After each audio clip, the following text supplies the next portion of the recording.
আমার খুবই ভালো লাগতেছে তোমরা ছোট ছোট ছাত্রছাত্রী ভাই বোনেরা মুক্তিযুদ্ধের কাহিনী শোনার জন্য আমার কাছে এসেছো। আর তোমরা তো জানো না, আমিও তখন ছোট ছিলাম, আমার বয়স কম ছিল, আজকের থেকে ধরো 43 বছর আগের ঘটনা। তো আমি তখন 70 সালে আমাদের আওয়ামী স্বেচ্ছাসেবক বাহিনী করা হয়। তো এই যে রামপাল আর পাশে মোংলা, দুটো তো এখন উপজেলা, তখন একটা থানা ছিল। তো একটা থানার একজন আমি আওয়ামী স্বেচ্ছাসেবক বাহিনী প্রধান ছিলাম এবং সংগ্রাম পরিষদ গঠন করা হয়। বঙ্গবন্ধু 7ই মার্চের ভাষণের পরে দেশের বাঙালিদের ভিতরে একটা নতুন জাগরণ এসে গেল, মুক্তির একটা আকাঙ্ক্ষা তখন প্রবল হয়ে গেল যে আমরা স্বাধীন হব, স্বাধীন জাতি হব, পাকিস্তানি সৈন্যদের বিরুদ্ধে তাদের আমাদের যুদ্ধ করতে হবে, তাদের প্রস্তুতি দরকার। এখানে সংগ্রাম পরিষদ গঠন করা হয়। তখনকার এমপি ছিলেন স্বর্গীয় কুবের চন্দ্র বিশ্বাস, গাজী আব্দুল জলিল, আওয়ামী লীগের নেতা আবু বকর সিদ্দিক, হারুনুর রশিদ, এরা মিলে সংগ্রাম পরিষদ গঠন করে। আর বিভিন্ন এলাকায় তখন আমরা কমিটি গঠন করে মুক্তিযোদ্ধাদের প্রশিক্ষণ দেওয়া হতো। যারা আনসারের লোক ছিল, প্রাক্তন সামরিক বাহিনীর লোক ছিল, অবসরে বাড়ি এসে ওরা এসে ট্রেনিং করাতো, বুঝলেন, বাঁশের লাঠি নিয়ে তখন আমরা ট্রেনিং করাতাম। এর এক পর্যায়ে তখন মার্চ মাসের শেষের দিকে 23 তারিখে তখন ওই যে থানা, ওই থানায় পাকিস্তানি পতাকা ছিল, ওই পতাকা তখন নামায় দেওয়া হলো জোর করে। আমরা বললাম, তো ওসি সাহেব ছিল মমিনুল ইসলাম, সে বলল কি তাহলে আমার চাকরি থাকবে না, লিখে দেন। তখন আমি স্বেচ্ছাসেবক বাহিনী প্রধান হিসেবে ওসি সাহেবের ওই ডায়েরি নোটে আমি লিখে দিলাম যে আমরা পশ্চিম পাকিস্তানের যে শোষণ বঞ্চনা এবং আমাদের উপরে জুলুম নির্যাতন করেছে, এর প্রতিবাদে আমরা এই পতাকা ঘৃণা ভরে পাকিস্তানের পতাকা নামা দিয়ে আমাদের বাংলাদেশের পতাকা তখন তুলে দেওয়া হয়। বুঝছো?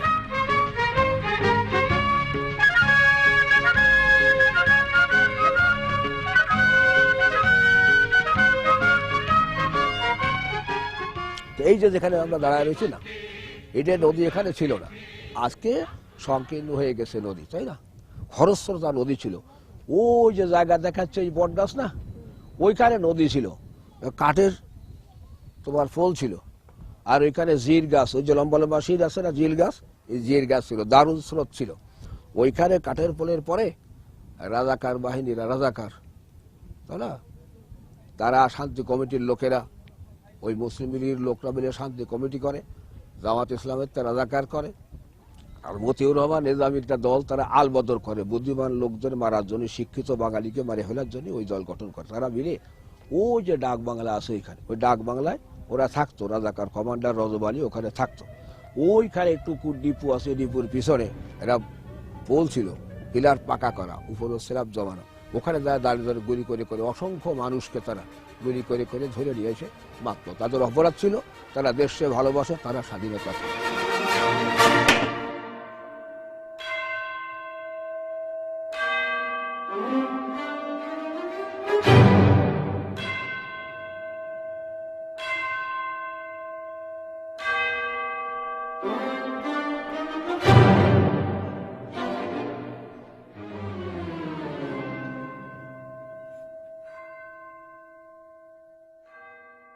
পরবর্তীতে আমরা থানার থেকে রাইফেল নিলাম, 32টা রাইফেল সই করে নিলাম। আর এই এলাকার যত আনসার ছিল, সামরিক বাহিনীতে চাকরিগত মিলিটারি, তাদেরকে জোগাড় করে এইখানে লঞ্চ লাগায়, ওই লঞ্চে তাদের তুলে দেওয়া হলো মোংলায়। মোংলা পরে 2রা এপ্রিল মোংলা পোর্টে তারে সেইখানে ওই জাহাজে করে গুলিগোলা ছিল, ওরা আনরবক্স জাহাজ ছিল, সেই জাহাজে এরা যে গুলি করে। আর তখন ওরা শেল মেরে মোংলা পোর্টের একদম সেন্ট পলস স্কুল পর্যন্ত সমস্ত গাছ টাছে আগুন জ্বালায় গেল, মোংলা পোর্ট পুড়িয়ে সমস্ত ঘর বাড়ি ছারকার হয়ে গেল। বারবার করে শেল মারতে লাগলো।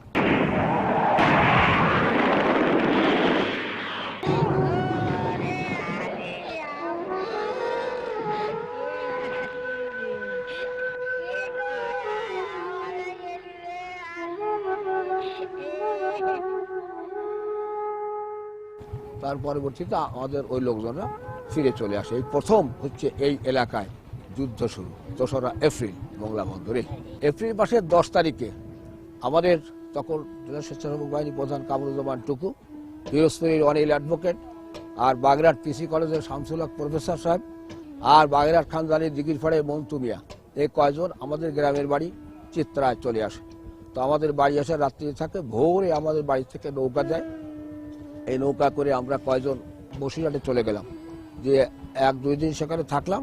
থাকার পরে একজন আমার বললো কি যে এখানে থেকে তো লাভ নাই, কলকাতা যাচ্ছে, আমাদের সব লোক কলকাতায়। তো ট্রেনে উঠে কলকাতা যে গান্ধী গার্ডেনের ওইখানে 3 তলার উপরে দেখি ছাত্রলীগ করে, এই বিরাজ আমাদের নেতা নেতা সব সেখানে। আবু থাকলাম 2-3 দিন থাকার পরে জয় বাংলা কাগজ বের করতেছে। তা আমাকে সেই কাগজের এত রিপোর্টার বানাবে, একটা বেতন 120 টাকা। তা আমি তো আসবো যুদ্ধে, আমি তো আর কাগজের চাকরি করবো না। ওইখানে ব্যাগ ট্যাগ রেখে 92 নম্বর বাসে উঠে সোজা ঘোষাডাঙ্গা বর্ডারে চলে আসলাম। এসে বর্ডারে তখন কেবল প্রশিক্ষণ শুরু হয়েছে, ওতে যোগ দিলাম। যোগ দেওয়ার কয়েকদিন বাদে, 4-5 দিন বাদে, এপ্রিল মাসের মাঝামাঝি ভোমরাতে যুদ্ধ শুরু হয়ে গেল। সেই যুদ্ধে আমরা অংশ নিলাম। আমার এই কানে হাতে ডাতে ক্ষত আছে, সেলের স্প্লিন্টার লাগিয়েছিল যুদ্ধে। সেই যুদ্ধে আমাদের 2 জন মারা গেল, কুষ্টিয়ার আবু তালেব এবং মান্নান, আর পাক আর্মিরা বেশ মারা গেল। ভোমরা প্রচণ্ড যুদ্ধ হয়, সম্মুখ লড়াই, আমাদের জীবনের প্রথম। আমি ছিলাম 2nd প্লাটুনের টুয়াইসি, আর এবং উপরে ছিল সেখানে রহিম বক্স। এই যুদ্ধ শুরু হলো। যুদ্ধ শুরু হলে কয়েকদিন পরে আমরা আবার ওই টাকির এসে চলে আসলাম বসিরহাটে। ওখানে আমাদের এদেশের নেতা যারা ছিলেন, পাইকাসার গবুর সাহেবটা সংগঠিত করে আবার আমাদেরকে উৎসাহ দিয়েছি, আমাদেরকে ওখানে অস্ত্রপাতি দিয়ে ভিতরে আমরা আসতাম। এদিকে রাজাকার মারতাম, শান্তি কমিটি মারতাম, দালাল ধরতাম, আবার নৌকা করে যে বর্ডার পাড়ি ইন্ডিয়া চলে যেতাম। এই পর্যায়ে 7ই জুনে একবার সেখানে প্রচণ্ড যুদ্ধ বেড়ে গেল টাউনশিপে। পাক আর্মিরা আমাদের সঙ্গে যে আইছিল বুড়া পথ দেখাতো, সেইটি দেখায় দিল পাক আর্মিদের পরদিন সকালবেলা যে এই ঘর এই ঘর এই ঘর। দেখানোর পরে প্রচণ্ড গোলাগুলি শুরু হলো। আমি যে ঘরটা ছিলাম কোন সিট টাইট দিয়া, কোনো মতে মাটির প্রলেপ দিয়া। কিছু মাস পরে আমি বেরোয় যাই, দেখি হাবলু, মাসুদ, তিনু চৌধুরী, নারায়ণ হোড়, কামরুজ্জামা, মাহফুজ, শাহজাহান সাহেব, মুজাহিদ ক্যাপ্টেন, শাহজাহান স্যার বলতাম আমরা, এরা যুদ্ধের তখন নেতৃত্ব ছিল। আমি, আমার উপরে ছিল বাবুর আলী, তারপরে আমি ছিলাম তার ডেপুটি লিডার। ওই যুদ্ধে আমাদের অনেক লোক মারা গেল। তার পরবর্তীতে আমি ইন্ডিয়া, আমরা ওই দিন রাত্রি চলে গেলাম। যাওয়ার পরে কয়েকদিন বাদে আমাদের দেরাদুনে প্রশিক্ষণ দেওয়া হলো। 22-23 বছর আমরা গেরিলা প্রশিক্ষণ নিয়েছি বিএলএফ, বাংলাদেশ লিবারেশন ফোর্সের, যারা মুজিব বাহিনী বলে। নেওয়ার পরে আমরা দল দিয়ে ব্যারাকপুরে ফিরে চলে আসি ভিতরে 1 আগস্ট। এসে সুন্দরবনে 3রা আগস্ট ক্যাম্প করলাম। বৈদ্যবাড়ি ওই জঙ্গল আছে, জঙ্গলের ভিতরে 4-5 কিলোমিটার 5 কিলোমিটার যেতে হয়। আর এই জয়মণি গোলের যে বড় শাওলা নদী আছে, সেটা হচ্ছে যে বীরগেবাড়ি নদীর আগায়, সেখানে আমাদের মুক্তিযোদ্ধার ঘাঁটি স্থাপন করে মুজিবনগর সরকার গঠন করে 17 এপ্রিল। 1 থেকে 11 নম্বর সেক্টরে ভাগ করে আতাউলগড়ি ওসমানীকে সেনাবাহিনী প্রধান করে যুদ্ধ পরিচালিত হয়, বুঝছো। তো আমাদের এটা ছিল 9 নম্বর sector. Major M A Jalil ছিলেন সেক্টর কমান্ডার। আচ্ছা শোনো, এই যে বললাম না, এরপরে রামপালের বিভিন্ন জায়গায় যুদ্ধ হয়েছে আমাদের নেতৃত্বে। তো চলো এখন এক এক করে করে তোমাদের সেই সমস্ত জায়গায় আমরা নিয়ে যাবো।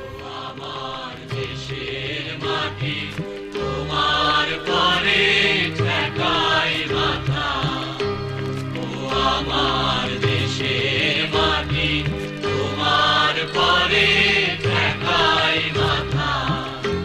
তোমাতে বিশ্বময়ী, তোমাতে বিশ্বমায়ের আঁচল পাতা।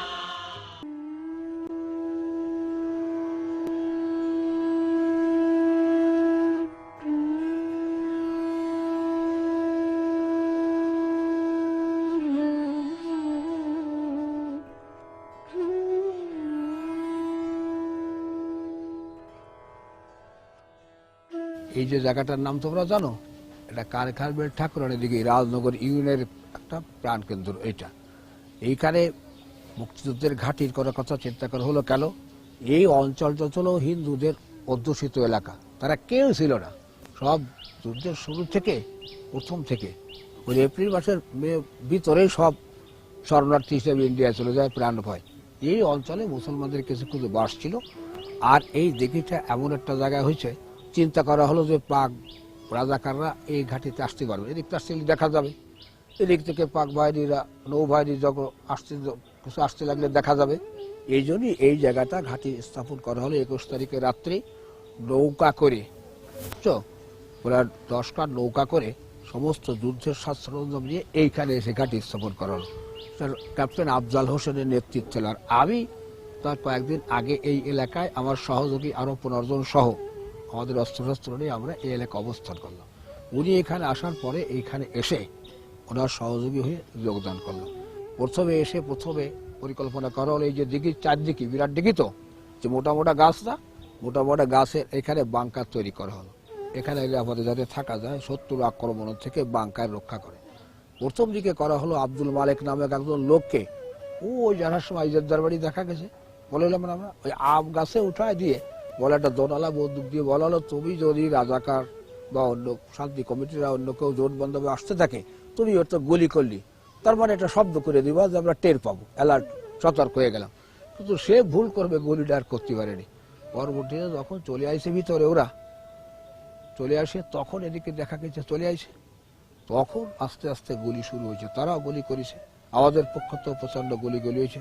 প্রত্যেকে পজিশন নিয়ে হয়েছে এইখানে, টোটাল হচ্ছে 113 জন, চারদিকে ভাগ করে করে পজিশন নিয়ে হয়েছে। এদিকে কেউ ফিরে আসে, কেউ উত্তর দিক ফিরে, কেউ পূব দিক ফিরে, কেউ দক্ষিণ দিক ফিরে, যাতে কোনোভাবে কোনো দিক থেকে কেউ কোনোভাবে না আসতে পারে।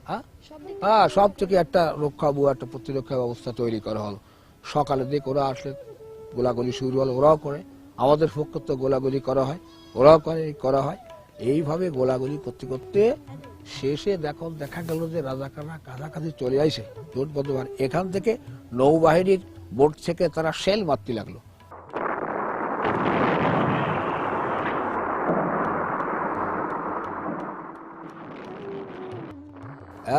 বিকট শব্দ হয়ে যাচ্ছিল শেল মেরিটরি। এই যে 23 অক্টোবর মাসের শেষের দিকে, আর 21 তারিখে এখানে আসে। হ্যাঁ, গোলাগুলিটা কতক্ষণ পর্যন্ত স্থায়ী ছিল? গোলাগুলিটা তো শুরু হয়েছে সকাল 9টা 9:30 দিক থেকে একদম বিকেল পর্যন্ত চলে, বুঝলেন? একটা না, মাঝে মাঝে থামে যায়, আবার গোলাগুলি চলে, মাঝে কিছু সময় বন্ধ হয়, আবার গোলাগুলি চলে। আর শেল কয়েকটা প্রথম আর কটা বন্ধ হলে আবার প্রচন্ড আওয়াজ হয়, বিকট শেল, বুঝছো? আর আমাদের ধারণা ওরা যতই শেল মারুক এখানে আসতে পারতেছে না, ডাঙ্গাতে নৌবাহিনীর লোক তো আর ডাঙ্গায় আসতে পারবে না। এইভাবে বিকেল বেলায় উভয় পক্ষ তুমুল লড়াই হলো। আমাদের পক্ষে কেউ হতাহত হয়নি, মারা যায়নি, তবে ওই পক্ষের লোকজন তারা অনেক মারা গেছে এবং আহত হয়েছে। স্থানীয় লোকজন সব আমাদের পক্ষে ছিল। স্থানীয় লোকজন রাজনগরের উলতারবাড়ির লোক ছিল, হাজরাবাড়ির সোরাবাজরা ছিল, এখানে আক্কেল চেয়ারম্যান পুরানো ছিল, এখানে নওয়াব আলী ছিল, আব্দুল মজিদ ছিল। ওরা এই এলাকাতে যারা ছিল তাদের নেতৃত্বে এই অঞ্চল থেকে বিভিন্ন খাবার দাবার, খাসি টাসি সব সংগ্রহ করে এখানে দেওয়া হয়েছে, বুঝছো? তোতা ছিল, আমার সঙ্গে ছিল সরোজ, বাহালুল, তারপরে তুফাইল আহমদ বলে টি আহমদ ডাক নাম ছিল, মতিন মুন্সি ছিল, ওয়াদের ছিল, আমার সঙ্গে সরোয়ার ছিল, ইত্যাদি লোকজন ছিল। আফজাল ভাইয়ের সঙ্গে ওই রকম ভাবে ভিন্ন ভিন্ন এলাকা ছিল, 96 জন ছিল। তারপরে রাজাকাররা হটে চলে গেল, ক্ষয়ক্ষতি স্বীকার করে, যুদ্ধ বন্ধ হয়ে গেল। আর বিকেল বেলায় আফজাল ভাই চুলকাটির দিক চলে গেলেন। আর এই যে সমাধিটা দেখতেছো, সে শহীদের সমাধি, শিশু এই ঝঞ্ঝরিয়া গ্রামের ইউসুফ এর নাম, ওই গ্রামেও আহত হয়েছিল। আহত হওয়ার পরে এখানে আসে মারা যায়, এই জন্য ওর সমাধিটা এখানে করা হয়েছে। আর এখানে আর একজন আহত হয়, তাকে সাথে করে নিয়ে যে ও চুলকাটি সেখানে তার সমাধি দেওয়া হয়েছে। আচ্ছা, আম গাছে যে লোকটা ছিল ওনার পরে কি হয়েছিল?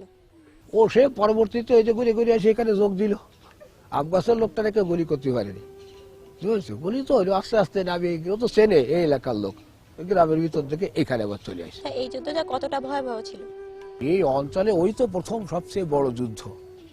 আর যুদ্ধ হয়েছে তোর পাইক গাছে, আশাশুড়ি, বোমরা, টাউন শ্রীপুর, দেবাটা, এইসব জায়গায়। এই অঞ্চলের ভিতরে হচ্ছে প্রথম প্রচন্ড লড়াই। রাজাকার তো 4 শতাধিক রাজাকার চলে আসে সব, বুঝো না? এই ছিল শান্তি কমিটির লোক, তার সঙ্গে যোগ না, এই আরো পাড় উঁচু ছিল, এই দিঘি ঠাকুরানি দিঘি। আবহাওয়া তো বর্ষা ছিল, বৃষ্টি, বর্ষা, ঝড় বদলের দিন ছিল সেদিন অক্টোবর মাসে। আমরা তো এই কোনাতে ছিলাম, ওই যেখানে বাংকার করা হয়েছে গাছের কোনা, ওই সেইখানে। আরো আমাদের সামনে লোকও ছিল যারা আমাদের বিভিন্ন রকম সংকেত দিবে, বুঝতে পারছি? এই বাড়ি, এই যে নাড়াবাড়ি সোরেন বাবুর বাড়ি আছে, ওই পর্যন্ত আমাদের লোক ছিল, যাতে কোনো কিছু হলে তারা ওই সংকেত দিবে বা কোনো আওয়াজ করবে।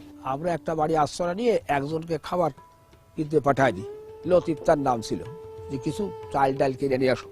ও যে রাজাকার খবর দিছে, তো রাজাকাররা চলে আসে বলেছে এখানে মুক্তিবাহিনী আছে। রাজাকার সে এই অঞ্চল লুটপাট শুরু করে দিছে, আমাদের কাছাকাছি চলে গেছে। আমরা রয়েছি একটা খালের পাশে, ওত পাচ্ছে, এখানে সরোয়ার ছিল, ও আবার অটো এসএলআর ছিল এলএমজির মতো, ও আবার টানিছে আর ওর এসএলআরটা আমারে দিছে। ওই এমন কথা গুলি দিয়েছে আবার সুহুল এরকম মানে শুয়ে শুয়ে চলে গেছে, হয়তো পরিচিত। শেষকালে ওই রাজাকাররা আমরা ঘিরে ফেললাম। মনসুর নামে একজন আমাদের সহযোগিতা ছিল, ও তারপরে মতিন মুশি ছিল, ওয়াজেদ ছিল, মুজাফফর ছিল, তোমার অনিল একজন ছিল, দুলাল ছিল, এটা আমাদের সঙ্গে ওয়াজেদ ছিল, সঙ্গে তারা ছিল। বাকিদের আমরা তাড়া দিলাম, তাড়ায় আমি তো ওই পর্যন্ত নিয়ে চলে গেলাম। আর ওইখানে ইকবাল নামে একজন গৌরবময় বাড়ি আমাদের আত্মীয়, ও ওই যুদ্ধে মারা গেল। আমরা তার পকেটে সোনা দানা পাইলাম, পকেট ভরা। তো ওর হাতে একটা ক্যামি ঘড়ি ছিল, এই ছিল।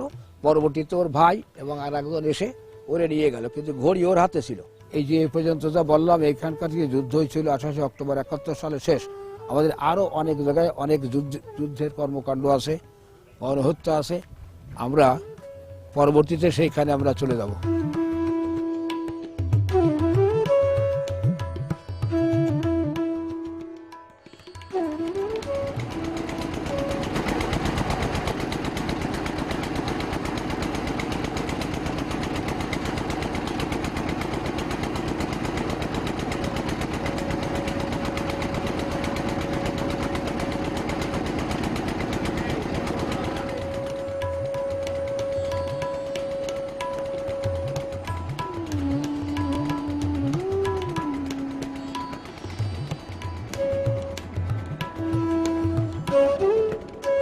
তোমরা তো এই জায়গাটার নাম জানো? এটা মোংলা পোর্টের 1 নম্বর জেটি। 1971 সালে এইখানে যে পাক বাহিনী এবং রাজাকার থাকতো, তারা মুক্তিযোদ্ধা এবং মুক্তিযুদ্ধের পক্ষের নিরীহ সাধারণ লোকজন যারা বাঙালি, তাদেরকে এনে তারা এইখানে দাঁড় করায়। এই ব্রিজটা তখন উঁচু ছিল, ব্রিজটা উঁচু ছিল, এইখানে দাঁড় করায় তারা গুলি করে তারা ওইখানে নদীর ভিতরে ফেলে যেত। 1971 সালের সেপ্টেম্বর মাসের 4 তারিখে আমি তখন সুন্দরবনে আমার ঘাঁটিতে, সেইখান থেকে আব্দুল কুদ্দুস নামে একজন লোককে আমি একটা গ্রেনেড এবং চিঠি দিয়া আমার এলাকায় চিত্রায় সেখানে পাঠিয়ে দিলাম, আমার আত্মীয়র বাড়ি এলাকার খবরাদি দেওয়ার জন্য শান্তি কমিটি রাজাকারদের। তাকে রামপাল থেকে ধরে এনে পাক বাহিনীরা এইখানে এনে গুলি করে, এই গলায় গুলি করে আব্দুল কুদ্দুস। বাপের নাম হচ্ছে আবুল কাশেম, বৌদ্ধমারি গ্রাম। গুলি করে সে নিচে পড়ে যায়। ওরা মনে করে যে এ মারা গেছে, কিন্তু সে মারা যায়নি, জীবিত ছিল। আস্তে আস্তে সে ভাসতে ভাসতে কেরারে চলে যায়। ওইখান থেকে আস্তে আস্তে সে পরে চিলা সে সুন্দরবনে আমার ওখানে গেলে তাকে চিকিৎসা করায়। এই হচ্ছে পাক বাহিনী, রাজাকার এবং শান্তি কমিটিদের নৃশংস এইভাবে হত্যাকাণ্ড তারা করেছে।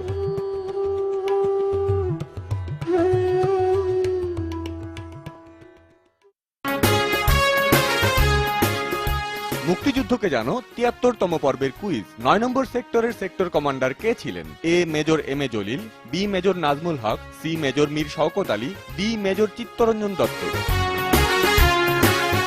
বৃহস্পতিবারের ভেতর ঠিক জবাব পাঠাও MJ স্পেস ABC অথবা ডি লিখে পাঠিয়ে দাও 16242 নম্বরে। ঠিক উত্তরদাতাদের মধ্য থেকে 3 জনকে পুরস্কার হিসেবে দেয়া হবে মুক্তিযুদ্ধের বই।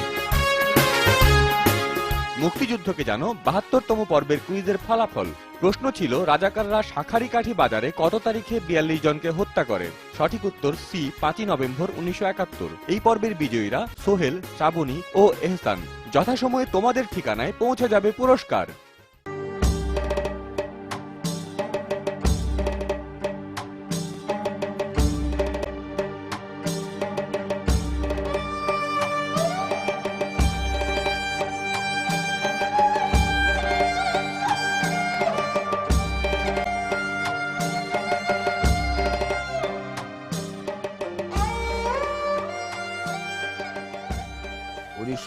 সালের ৪ অক্টোবর আমরা এইখানে রাজাকার এবং পাক আর্মিরা থাকতো। আমরা আগের থেকে খবর পাইতাম। সুন্দরবন থেকে আমরা 20 জন মুক্তিযোদ্ধা আসি। মুক্তিযোদ্ধাদের শরৎ ছিল, মুয়াজ্জম ছিল, অমর ছিল, সুলতান ছিল, আমাদের ইসাক ছিল, কুদ্দুস ছিল, আব্দুল আলিম ছিল, ওয়াজেদ আলী ছিল। এই আমার সহযোদ্ধা সহ 20 জন আমরা এখানে চলে আসি। এই যে নদীটা, এটা খুব কাছাকাছি ছিল, বুঝতে পারছো? বুঝে গেছে এই যে গড়টার না, এইবার নদী ছিল। আমরা নদীর ভিতর থেকে এসে শীতকালে ওই 4 তারিখ ঘটনা হলো, 4 তারিখ ভোর রাত্রি থেকে আমরা এইখানে 3 দিক থেকে ঘুরে ফেলি। এই পিছনে এক দল থাকি, এই পাশে, আর এই পাশে আমাদের এক দল থাকে। এখানে 42 জন ছিল শান্তি কমিটি রাজাকার মিলে 42 জন, এবং তার হেড ছিলেন সিদ্দিক মিয়া নামে প্রাক্তন চেয়ারম্যান। উনি এই শান্তি কমিটির চেয়ারম্যান ছিলেন। উনিও রাজাকারদের ভিতরে নিরাপত্তার কারণে এখানে থাকতেন। বুঝছো, প্রচন্ড গোলাগুলি। এক পর্যায়ে আমাদের কাছে হ্যান্ড বাইক ছিল। আমরা ঘোষণা দিলাম যে এই তোমরা আত্মসমর্পণ করো, তোমাদের আর কেউ কিছু আমরা বলবো না। তারপরেও গুলি চললো। তারপরে তারা আত্মসমর্পণ করলো। আমরা লাইট টাইট ধরে দেখলাম যে তারা সব এইভাবে হাত উঁচু করেছে, তাদের অস্ত্র ছিল। এইখানে আমরা 22টা রাইফেল পাইলাম তাদের কাছে। আমরা আর চেয়ারম্যান সাহেব এক পর্যায়ে ওই ভোরের দিক কিভাবে এই দিক থেকে উনি মানে চলে গেলেন, উনি আর এখানে ছিলেন না। শান্তি কমিটির চেয়ারম্যান যিনি ছিলেন সিদ্দিক মিয়া, খুব নাম করা ধনী লোক। আমরা ওই 22টা রাইফেল পাইলাম। এর ভিতরে ওরা আহত হলো 4 জন। তাদের এইখানে মোংলায় সেন্ট পলস হসপিটালে নিয়ে তাদেরকে চিকিৎসা করে দিত। আর আমাদের দলের কেউ আহত হয়নি। আমাদের হাতে ছিল অস্ত্র, ছিল এসএলআর, আমার স্টেন গান ছিল, অটো এসএলআর ছিল, আর ববি ট্র্যাপ ছিল, এন্টি পার্সোনাল মাইন NMM 14 ছিল, 46 ছিল। আর আমাদের কাছে গান, কটন, স্লাব ইত্যাদি ছিল, যাতে এক্সপ্লোসিভ সেট করা যায় এই ব্যবস্থা আমাদের। তার লাগে নাই। আমরা 3 দিক থেকে কড়া বেষ্টনী দিয়ে গোলাগুলি করতে করতে কলিং করে করে এসে তাদেরকে আমরা সারেন্ডার করতে বাধ্য হই। এখানে 22টা রাইফেল পাই এবং 32 জনের মতো তাদেরকে আমরা সব গ্রেপ্তার করি। করে আমরা সাধারণ লোক যারা ছিল তাদেরকে ছেড়ে দেই, বাকিদের আমরা হাজতে পাঠাই দিই। আমাদের ওয়াদা মতো আমরা তাদেরকে মেরে ফেলি নাই। এখানে যে যুদ্ধের কথা তোমাদের বললাম, আরো অনেক জায়গায় যুদ্ধ আছে, চলো তোমাদের সেইখানে আমরা নিয়ে চলে যাই।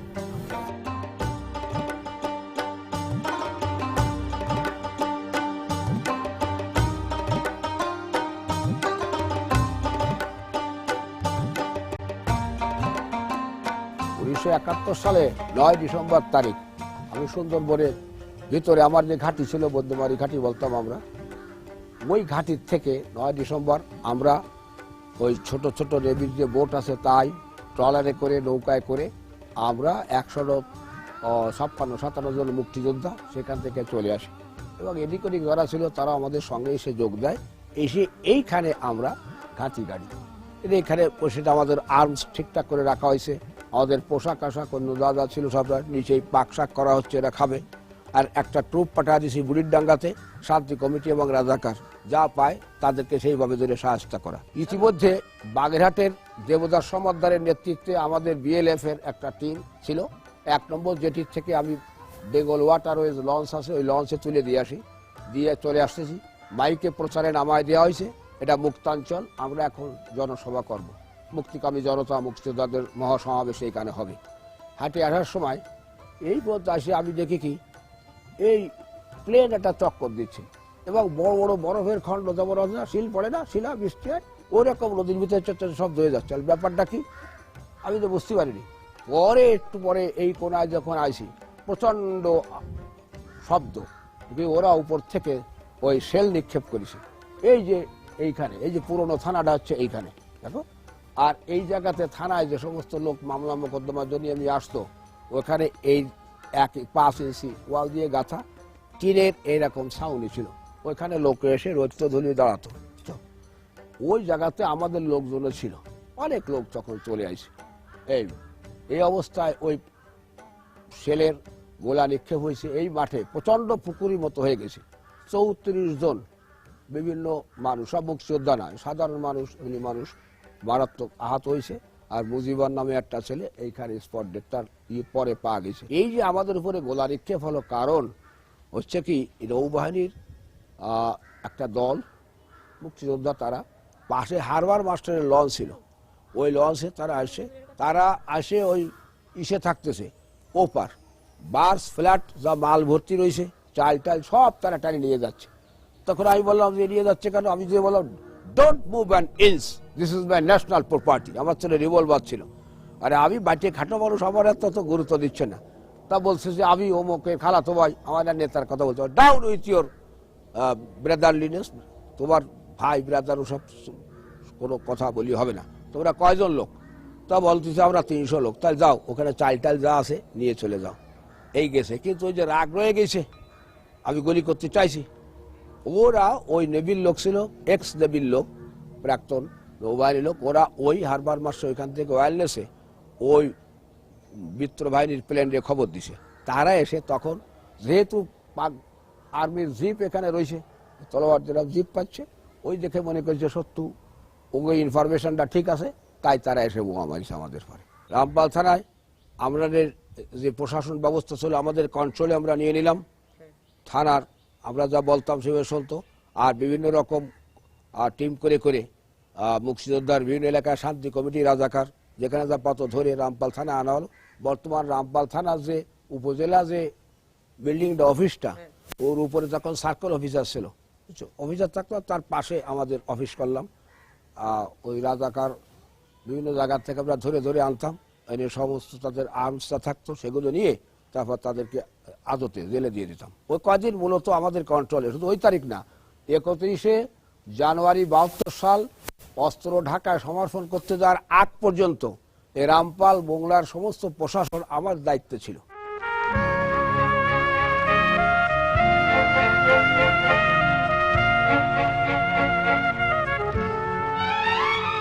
এই জায়গাটার নাম হচ্ছে ডাকরা। আর এইটা কি জানো? এটা হচ্ছে একটা স্মারক স্তম্ভ। কিসের স্মারক স্তম্ভ? এইখানে 1971 সালে 21শে মে এইখান থেকে এই পাশেই কাছে নোয়া ঠাকুরের বাড়ি, সেইখানে মঠবাড়িয়া, শরণখোলা, কচুয়া, বড়গঞ্জ, তারপরে পিরোজপুর, বাধাল, বিভিন্ন জায়গার থেকে লোক জড়ো হয়ে তারা প্রাণভয়ে শরণার্থী সেজে ভারতে যাচ্ছিল। এইখানে কেন? এইখানে পূজনীয় এক ঠাকুর ছিলেন, নোয়া ঠাকুর তার নাম। এই নোয়া ঠাকুরের আশীর্বাদ নেওয়ার জন্য, এবং জোয়ার ভাটার ব্যাপার আছে, তো তাই গোল হলে তারা একযোগে নৌকা ছেড়ে দেবে, এই উদ্দেশ্যে তারা সেইখানে জড়ো হয়। সেইখানে ওই 21শে মে শুক্রবারে বাগেরহাট থেকে 3টা নৌকায় করে ওই রাজাকার রজব আলী ফকিরের নেতৃত্বে, কুখ্যাত রজব আলী ফকির যে রাজাকার কমান্ডার, তার নেতৃত্বে এই রাজাকাররা এসে 3 দিক থেকে এখান থেকে ওঠে। ওই যে কাটাখালীর খাল, ওই কাটাখালী খালের থেকে উঠে, আর পিছনে একদল থাকে, উঠে যে ওইখানে যে সমস্ত শরণার্থী ভাইয়েরা যারা ছিল, কেউ দুধ খাওয়াচ্ছে বাচ্চাদের, কেউ ঘুমাচ্ছে, কেউ খাবার খাচ্ছে, কেউ কিছু টাকা করি সাথে ছিল সেগুলো গুনতেছে, কেউ একটু তামাক খাচ্ছে, কেউ একটু দুঃখের গান গাচ্ছে, দেশের মাটি শেষের প্রণাম নিয়ে এইরকম গান টান করতেছে। এমন সময় অতর্কিতে এই পাশবিক যে অত্যাচার শুরু হলো, নৃশংস হত্যাকাণ্ড শুরু করলো, রাইফেল চালায়, গুলি করে একের পর এক, এমনভাবে তাদের গঙ্গানিতা এবং বর্মস্পর্শী রোদনে বাতাস ভারী হয়ে আসলো, আর এই নদীর জল লালে লাল হয়ে গেল। কে শুনে তাদের কান্না? উদ্ধারের কেউ নেই সেখানে, সবই বাঁচাও বাঁচাও শব্দ হতে লাগলো।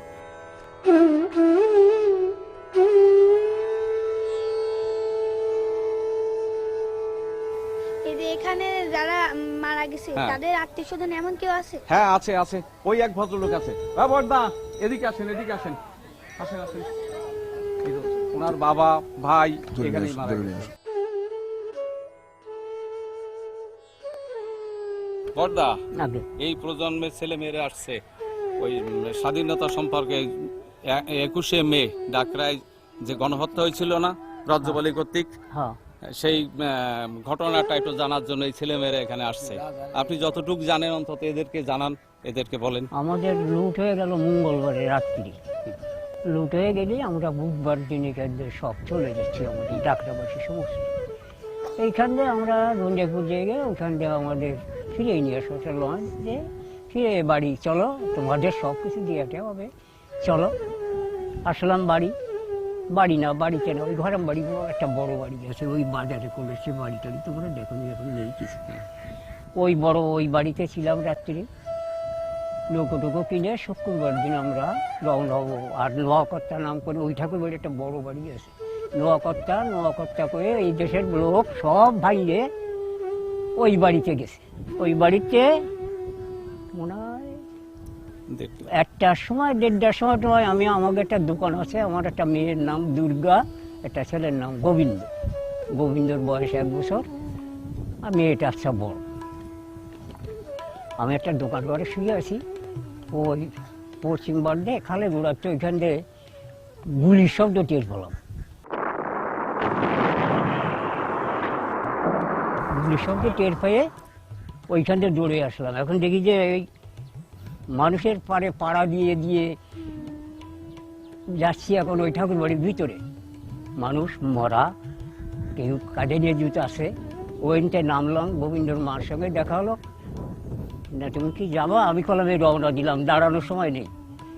ওই ওদের বাড়ি, ঠাকুর বাড়ির নিচে একটা বিল আছে, ওই বিলে নামলাম, ওই গোবিন্দর মা আর আমি আর ওই মেয়ে দুটো আছে, ছেলেটার মেয়েটা নামিয়ে ওই দ্বিজগণ নাম করে একটা বাড়ি আছে, ওইখান থেকে যেটা গুলি করতেছে আমার কান্দে যাচ্ছে, পাশতে যাচ্ছে, পিছনেতে যাচ্ছে। এখন দেখলাম যে গোবিন্দর মা মনে হয় পড়ে গেছে, গুলি লাগিয়েছে। কিন্তু গুলি আর লাগেনি, একটা মেয়েটারে আমি নিয়ে আমাকে ডাকরায় একটা মন্দির বাড়ি, এখন নিজে বাঁচতে পারছি না, কী করবো, ওরে ওইখানে ফেলে তুই আমি ওই সন্ধ্যাখালি বিলির ভিতরে রাত্রি ছিলাম। বহু লোক, বোধহয় 200-400 লোক আমরা বিলি ছিলাম সেদিনকে, বড় বড় মেয়েরা, তারপরে আমার বাড়িটাই বহু লোক ছিলাম বিলি। মারা গেছে আমার বাবা, আমার জ্যাঠামশাই, আমার এক মাইদা, তারপরে আমার এক ভগ্নিপতি বাড়ি তালেশ্বর, তারপরে এক কাকা, এক ভাই খুড়তো ভাই, আর এই বাড়িতে আমার এক খুড়তো ভাই মারা গেছে। সবই রাজাকারকে গলিতে এখানে মারা গেছে, রাজাকারকে গলিতে এখানে মারা গেছে, প্রাণ হারায়। হ্যাঁ, ওই রাজ্যবাড়ি পার্টি মারা গেছে।